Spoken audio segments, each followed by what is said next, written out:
नमस्कार. शिक्षण प्रसारक मंडळाच्या गोपालकृष्ण गोखले महाविद्यालयात 12वी कला आणि वाणिज्य विद्यार्थ्यांचे सहर्ष स्वागत. विषय आहे अर्थशास्त्र, इकॉनॉमिक्स. मी समीना मेहबूब मुकेखान. तर आज आपण जे प्रकरण 5वे बाजाराचे प्रकार, मार्केट, त्यातला पहिला भाग पाहणार आहोत. प्रस्तावनेमध्ये बघा, बाजार म्हणजे काय हो? तुम्हाला काय माहिती आहे? बाजार म्हणजे आपण म्हणतो बाजारात गेलेलो, मार्केटला गेलेलो म्हणजे काय हो? तर या ठिकाणी तुम्ही तिथं वस्तू आणि सेवांची खरेदी विक्री केली जाते. कोण खरेदीला जातं, कोण विक्रीला जातं, म्हणून त्या ठिकाणाला तुम्ही बाजार म्हणता. तर असं स्पेसिफिक एक असं ठिकाण म्हणजे बाजार नाही. तर जिथं एक किंवा दोन व्यक्ती किंवा दोनपेक्षा जास्त व्यक्ती एकत्रित येऊन जेव्हा वस्तूंची देवाणघेवाण करतात, खरेदी विक्री करतात, त्या ठिकाणाला बाजार म्हणतात. तर या ठिकाणी जी बाजाराची व्याख्या किंवा यामध्ये परत कुर्नो यांच्या मते ज्या ठिकाणी वस्तूंची खरेदी विक्री केली जाते अशी एखादी विशिष्ट जागा म्हणजे बाजार नसून अशा संपूर्ण भूप्रदेश की ज्यात खरेदीदार आणि विक्रेते यांचा परस्परांशी इतका जवळचा संबंध असतो की ज्यामुळे एकाच वस्तूची किंमत सर्वत्र सहज आणि लवकर समान होण्याची प्रवृत्ती असते. म्हणजे तुम्ही पूर्ण जर भाजी मार्केटला गेला किंवा ते चप्पल लाईन आहे आपल्या कोल्हापूरमध्ये, कुठेही जावा, धान्य व्यापाऱ्यांचं दुकान आहे, तर तिथे तुम्हाला ती वस्तू जर एका ठिकाणी विचारला, गहू किंवा तांदूळ किंवा टिपिकल आपले कोल्हापूरची चप्पल, तर सर्व ठिकाणी तुम्हाला एकच किंमत मिळेल. म्हणजे त्यांनी सहज आणि लवकर समान होण्याची प्रवृत्ती असते. हे एक तुम्हाला उदाहरण सांगितलेलं आहे. आणि या ठिकाणी बाजार निर्माण होण्यासाठी विशिष्ट गोष्टी अस्तित्वात असाव्या लागतात. म्हणजे बघा, ग्राहक आणि विक्रेते, वस्तू किंवा सेवा यांची खरेदी आणि विक्री, आणि वस्तूची किंवा त्या सेवेची किंमत, प्राइस खूप महत्वाची आहे. आणि ग्राहक आणि विक्रेते यांच्यातील प्रत्यक्ष आणि अप्रत्यक्ष जवळचा संबंध आणि बाजार विषयी ज्ञान असणे आवश्यक आहे. म्हणजे कोणती वस्तू कोणत्या ठिकाणी कितीला मिळते, तिथं अवेलेबल आहे की नाही, मार्केटमध्ये त्या वस्तू चालतात की नाही याचं ज्ञान असणं आवश्यक आहे. तर ह्या ज्या व्याख्या आहेत अगदी तुम्ही कसंही लिहू शकता. की आणखीन एक सांगते, बाजार ही संभाव्य ग्राहक आणि संभाव्य विक्रेते यांच्यातील परस्पर संबंधाचे एक जाळे आहे. तर ह्या बाजाराचे वर्गीकरण जे आहे ते कशा पद्धतीने होते, तर या ठिकाणी तुम्हाला मी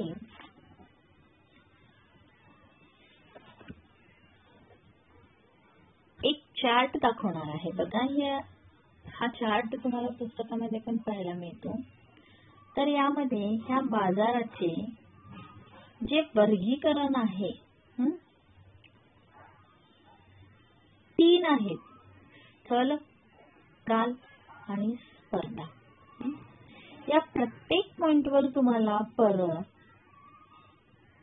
प्रश्न आहेत. तर यामध्ये आपण पहिलं मी जे तुम्हाला स्पष्टीकरण देते ते स्थल. त्याच्या आधी परत तुम्हाला बाजाराचा अर्थ सांगते.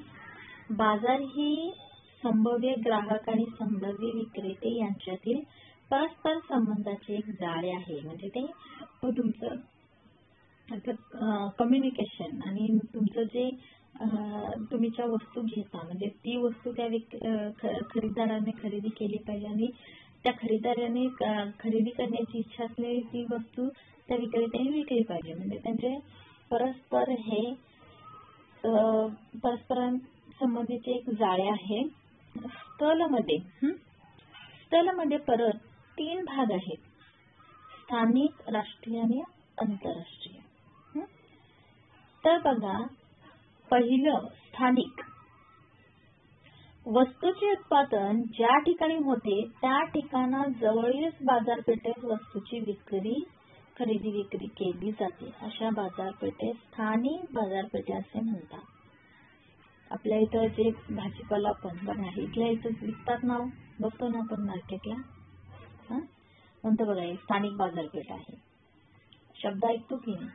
म्हणजे त्याच ठिकाणी त्या वस्तूंचं उत्पादन घेऊन त्याला जवळ जिथं त्याला मार्केट अवेलेबल होतं त्यांच्या वस्तूची खरेदी विक्री करण्यासाठी त्या मार्केटला स्थानिक बाजारपेठ असे म्हणतात. आपण म्हणतो बघा लोकल मार्केट. इंग्लिश शब्द तुम्हाला अगदी इझी जातात, कारण ते मोबाईलचा परिणाम आहे.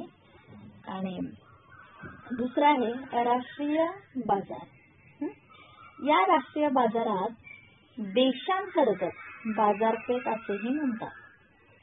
या बाजारपेठ देशाच्या सीमेच्या आती, म्हणजे भारताचं उदाहरण घेतलं, पूर्ण भारतामध्ये फक्त त्या भारतामध्ये त्या वस्तूंची खरेदी विक्री केली जाते. बाजारपेठेत देशाच्या सीमेच्या आतील भूभागात वस्तू व सेवांची खरेदी विक्री केली जाते. आणि राष्ट्रीय बाजारपेठेत वस्तू आणि सेवांची खरेदी विक्री करताना देशातील नियम आणि अटी लागू होतात. तुम्ही सिम कार्ड वापरता ना, सगळे वापरतात, 2-2, 3-3 वापरतात. तर तिथं सिम कार्ड घेत असताना किंवा ऍडव्हर्टाईज दाखवत असताना नियम आणि अटी लागू, हे सिम कार्ड बाहेर चालणार नाही हो, पण खरेदी केला ना तुम्ही ते सिम कार्ड. किंवा बऱ्याच अशा वस्तू ज्या आहेत इन इंडिया, ओके, तुम्ही वस्तू खरेदी करत असताना बघा त्या वस्तूवर in India, made in India वगैरे असे लिहिलेले असतं. तर त्या वस्तू फक्त ह्या आपल्या देशामध्ये फक्त त्या बाजारपेठ, देशांतर्गत बाजारपेठेत चालतात.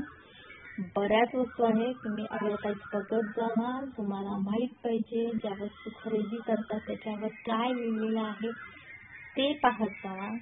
आपल्याला ना आपल्या देशापेक्षा ना दुसऱ्या बाहेरून आणलेल्या वस्तूंचं आकर्षण वाटतं. नो वे, तुम्ही इथं ज्या तयार होतात त्या वस्तू बघा, त्याच्या नियम अटी लागू काय आहेत ते बघा. आणि तिथं लिहिलेलं असतं बघा, made in India, made in Japan. Made in India म्हटलं की हे फक्त आपल्या भारतांतर्गत आहे. आणि मेड इन जपान किंवा मेड इन चायना म्हटलं की हे आंतरराष्ट्रीय बाजारपेठेत येतात. तिसरा जो प्रकार येतो आंतरराष्ट्रीय बाजारपेठ. आंतरराष्ट्रीय बाजारपेठेत जागतिक बाजारपेठ असेही म्हणतात. आणि या बाजारपेठेत जगातील विविध देशात वस्तू व सेवांची खरेदी विक्री केली जाते. आणि आंतरराष्ट्रीय बाजारपेठेत वस्तू आणि सेवांची खरेदी विक्री करताना त्याला इंटरनॅशनल म्हणजे आंतरराष्ट्रीय नियमांना अटी लागू होतात. तर या ठिकाणी तुम्हाला ऑल ओव्हर तुम्हाला मार्केट म्हणजे पूर्ण जग हे तुम्हाला बाजारपेठ म्हणून उपलब्ध होतं. आज तुम्ही जे शॉपिंग करताय ना, ऑनलाईन शॉपिंग, ओके, तर कोणतीही वस्तू तुम्ही आज मागवू शकता. हे काय हो, हे जागतिकीकरणाचा परिणाम आहे. हे इंटरनॅशनल मार्केट जे उपलब्ध झालेलं आहे हे तुम्ही आज सीमा ओलांडून, राष्ट्रीय सीमा ओलांडून तुम्ही वस्तूंच्या आणि सेवांचे आदान प्रदान करू शकता. कोणतीही वस्तू कोणत्याही देशातली केव्हाही तुम्ही मागवू शकता ना. ओके, नेक्स्ट आहे काळ. काळानुसार 4 प्रकार आहेत. अत्यल्प काळ, अल्पकाळ, दीर्घकाळ आणि अतिदीर्घकाळ.